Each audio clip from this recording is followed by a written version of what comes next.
How much is liquidation going to cost you as a director? Well, it depends. If there's assets to pay, liquidation could cost you nothing as a director.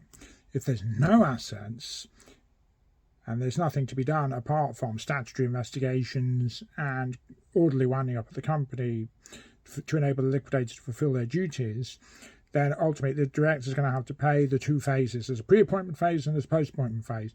And what normally happens in a case where you're just liquidating a shell is that the pre-appointment phase will cost, say, anything from £1,500 to £10,000, and that will effectively pay for the lot. But the director is going to have to come up with that money in order to pay for the liquidation, as it were. The post-appointment phase, in the circumstances, would effectively be covered by the pre-appointment fees, in effect.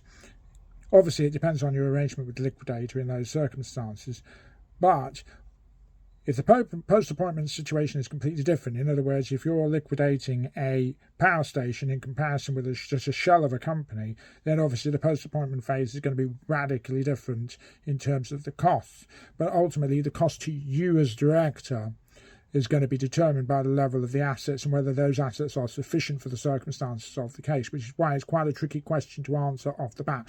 But overall, for a director to be personally paying for liquidation, commonly the overall cost will be £1,500 to £10,000. Questions, queries, concerned, give us a shout. We know insolvency inside out.